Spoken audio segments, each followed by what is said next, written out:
नमस्कार, मैं बलजीत ढाका फ्रंटियर आइज कोचिंग से आप सभी का स्वागत करता हूं। और इस क्लास में हम इस प्रेजेंटेशन में हम एक नया बैच स्टार्ट कर रहे हैं। पूरी जानकारी मैं इस पे बताऊंगा। इसका मेन फोकस है वो मेंस की आंसर राइटिंग पे भी होगा। हिंदी, इंग्लिश, जनरल स्टडी और जो हम ऑप्शनल करवाते हैं उसके ऊपर आपको ये पूरी प्रेजेंटेशन ध्यान से सुननी है, क्योंकि अभी काफ़ी समय है, कम से कम 4-5 महीने का समय है एचएस का एग्ज़ाम। जैसा आप जानते हैं, या आपने नोटिफिकेशन देख लिया होगा और ये अब सब बच्चों को पता चल चुका है कि एचएस का एग्ज़ाम है। ऑब्वियस रीज़न की वजह से ये पोस्टपोन हो चुका है। कोविड-19 की सिचुएशन बहुत ज़्यादा ख़राब है, मतलब कि बहुत ज़्यादा तेज़ी से संक्रमण फैल रहा है। उसकी वजह से आने वाले कुछ महीनों में हो सकता है दूसरी वेव, तीसरी वेव, चौथी वेव। और अभी भी सिचुएशन काफ़ी ज़्यादा ख़राब है, ऑक्सीजन है या फिर जो दवाइयाँ हैं वो नहीं मिल रही है। तो ऐसी सिचुएशन में एग्ज़ाम करवाना बहुत ही कहने का मतलब है कि ये इम्पॉसिबल है। बहुत सारे एग्ज़ाम पोस्टपोन हुए हैं, जैसे कि एसएससी सीजीएल का भी आज पोस्टपोन हुआ है। इसके अलावा यूपीएससी का इंटरव्यू, बाकी स्टेट के एग्ज़ाम, स्टेट पीसीएस के एग्ज़ाम, हरियाणा सरकार के खुद के एग्ज़ाम, बाकी जो एचएस के अलावा भी एचपीएससी जो कंडक्ट करती है वो भी एग्ज़ाम पोस्टपोन हुए। और ये एक लंबे समय तक, क्योंकि ये महामारी काफ़ी ज़्यादा भयानक है। तो ऐसी सिचुएशन में फिर क्या करें?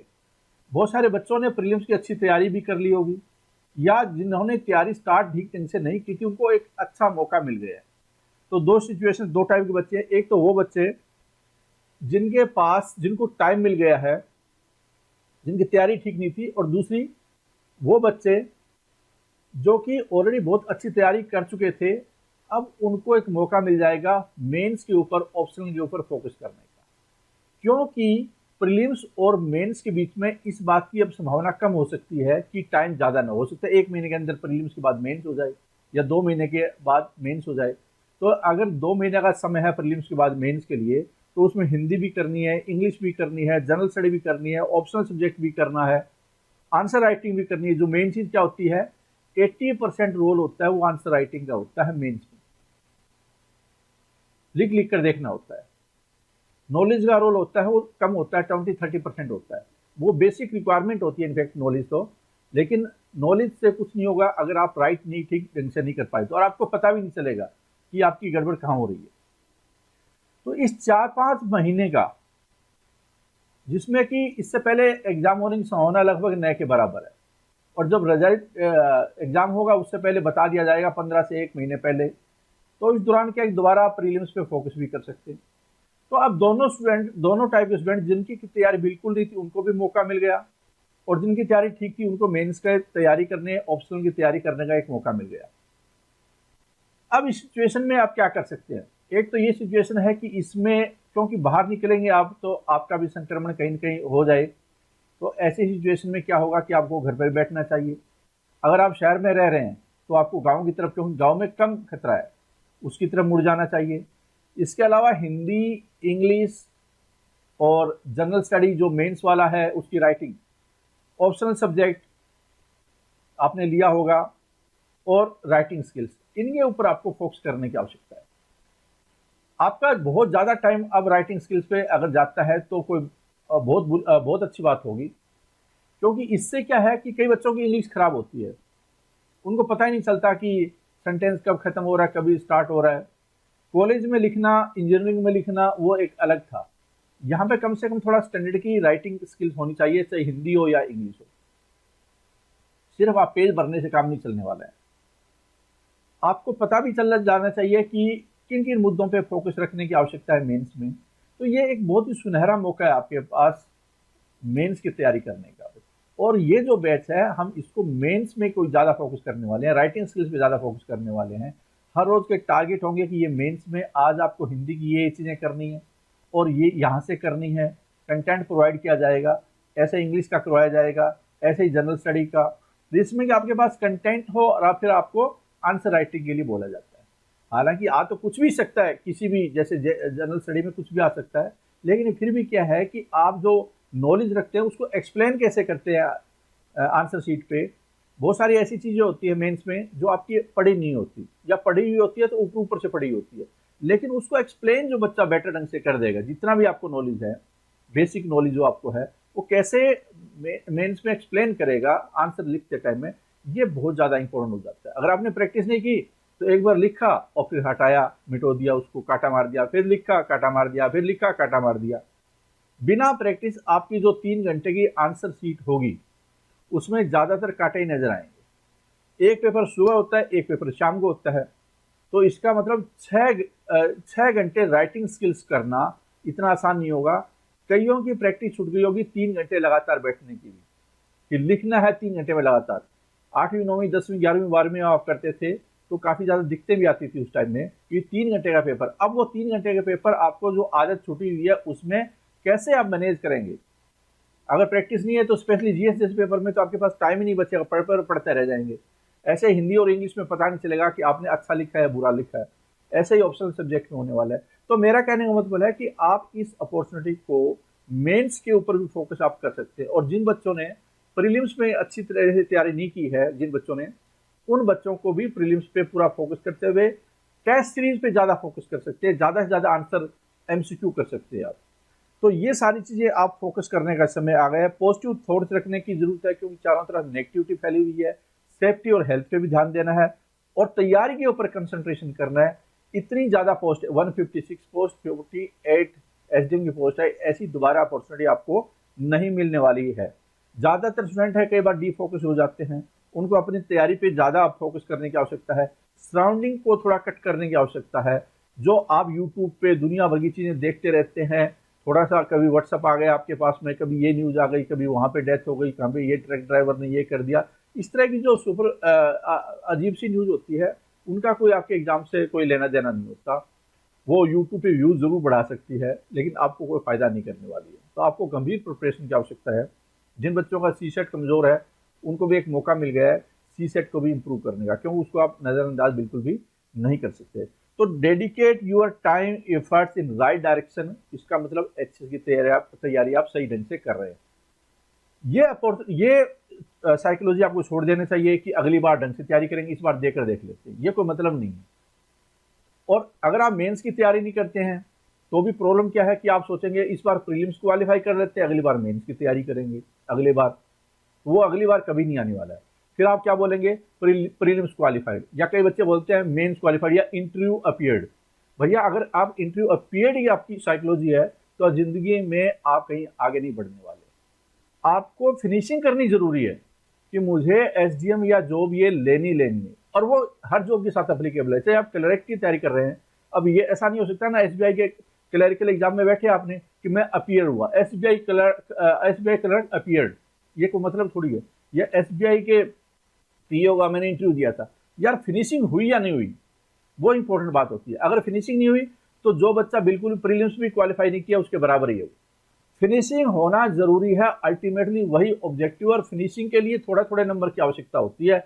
मतलब अल्टीमेटली जो कंपटीशन होता है ना वो बहुत कम बच्चों के बीच में होता है। इस भीड़ में आपको जो फिनिशिंग लाइन है वो क्रॉस करने पर फोकस करना है, वरना आप पछताते रहेंगे और ऐसे लिखते रहेंगे कि मैं उस एग्जाम में फिर हुआ, मैंने इतने एग्जाम दे दिए, मैंने वहाँ पे 2 इंटरव्यू दे दिए, मैंने एक वहाँ पे इंटरव्यू दे दिया, ठीक है, मैं इतनी दूर दूर एग्जाम देने गया फिर भी मेरा नहीं हुआ। तो ऐसे रोना आपको हमेशा लगा रहेगा।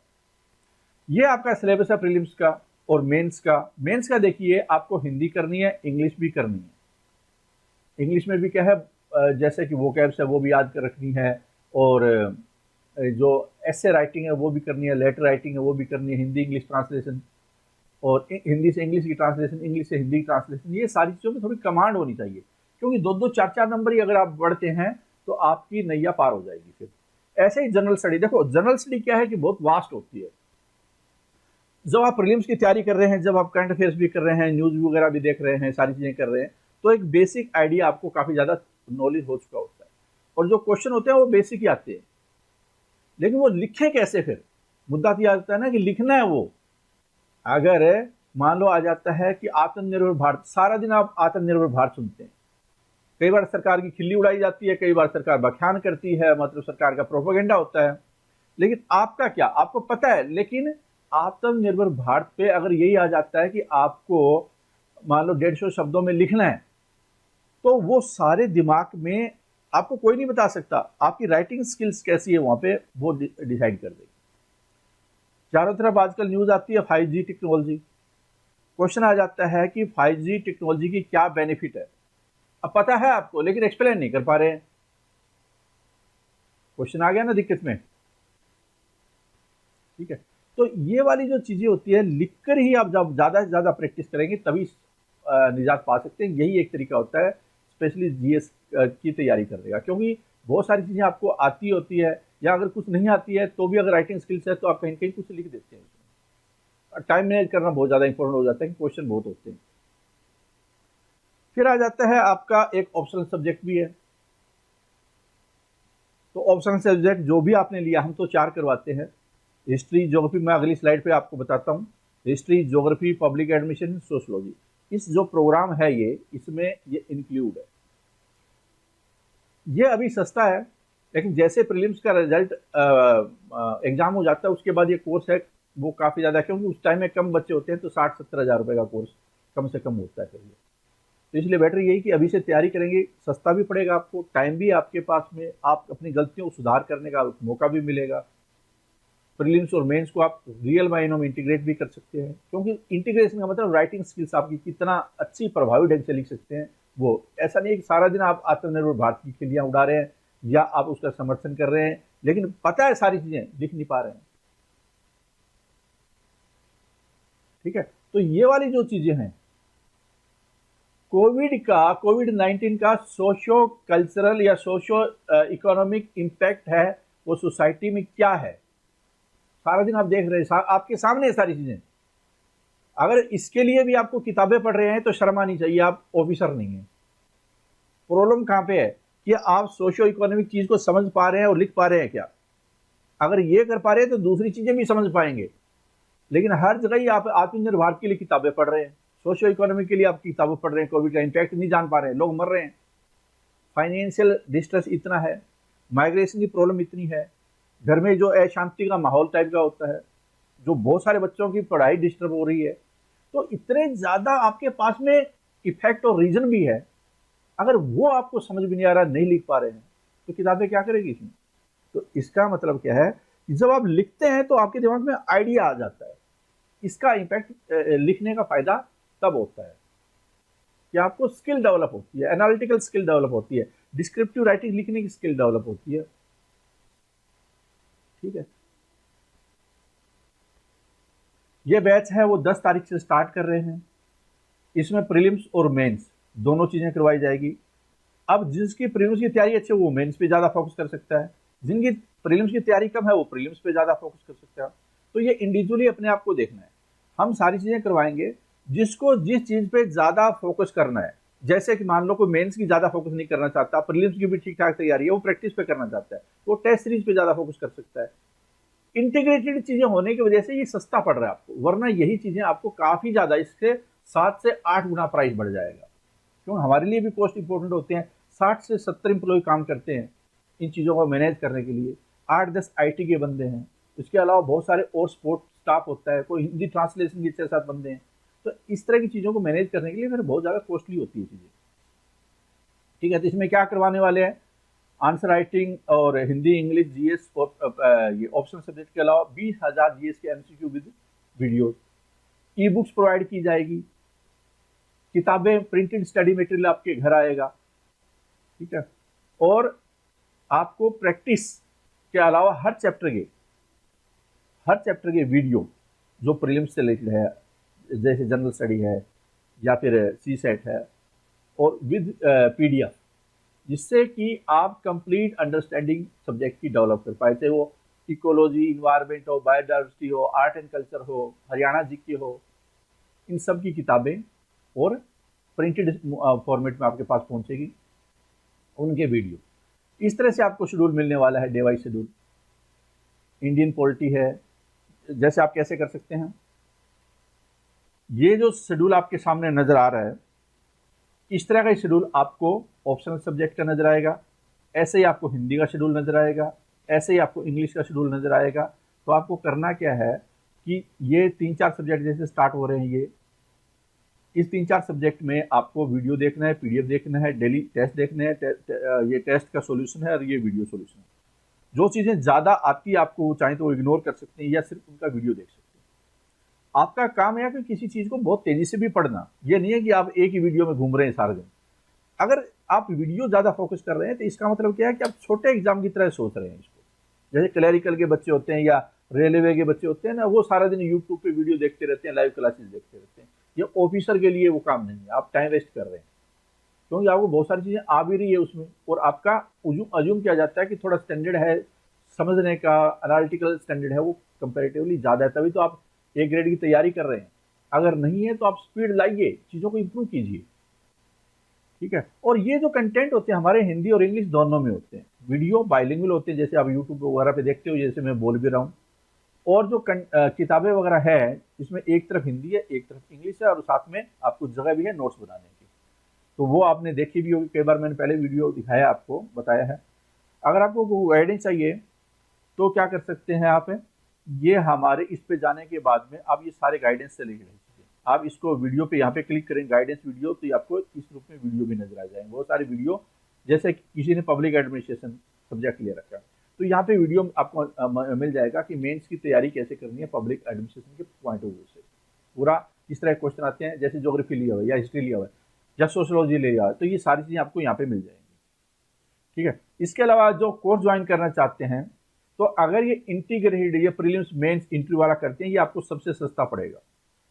वरना क्या होगा कि एक सब्जेक्ट का ही आपको, जैसे हिंदी करना चाहते हैं तो भी 15,000, इंग्लिश करना चाहते हैं तो 15,000, प्रीलिम्स के रिजल्ट आने के बाद में वो चीजें, क्योंकि कम बच्चे होते हैं और वो सारी जो चीजें कंटेंट ऑलरेडी डेवलप किया हुआ है, आंसर राइटिंग भी है, पेपर चेक करने में एक सब्जेक्ट के 7 पेपर है मान लो, तो 7 पेपर का मतलब 21 घंटे आपको पेपर चेकिंग हो रही है, 21 घंटे की चीजों में पेपर चेकिंग हो रही है, काफी कॉस्टली प्रोसेस हो जाता है, ठीक है। तो ये अगर आपको विद प्रिंटेड स्टडी मटेरियल चाहिए, विदाउट प्रिंटेड स्टडी मटेरियल चाहिए, या सिर्फ नोट्स चाहिए प्रिंटेड फॉर्मेट में, या फिर प्रीलिम्स का कोर्स चाहिए with study material printed notes के साथ में, या फिर क्या प्रीलिम्स का विदाउट प्रिंटेड स्टडी मटेरियल चाहिए, या फिर आपको प्रीलिम्स और मेंस की सिर्फ टेस्ट सीरीज चाहिए, या प्रीलिम्स की ही टेस्ट सीरीज चाहिए आपको, या आईएएस और एचएस का पूरा कोर्स चाहिए आपको साथ में, ये सारी चीजें इस तरह से आप कोई भी ले सकते हैं।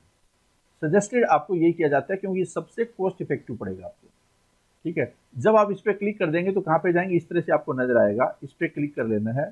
जब आप इस पर क्लिक करेंगे तो ये आपको पेमेंट गेटवे पे ले जाएंगे, जहाँ से credit card, debit card, UPI वगैरह से आप पेमेंट कर सकते हैं। अगर आपको कोई दिक्कत है, समझना चाहते हैं कोई चीज़ को, गाइडेंस लेनी है, कोई और हेल्प चाहिए, इंक्वायरी है आपकी, तो इस नंबरों पे आप फ़ोन कर सकते हैं। ये व्हाट्सअप नंबर है, ईमेल आईडी है, और ये वेबसाइट है हमारी baljidaga.com, ये वेबसाइट है फ्रंटियर आइज की, तो इस पर जाकर आप चीज़ें देख सकते हैं और ज्वाइन कर सकते हैं। इस प्रेजेंटेशन में इतना ही। Thank you very much for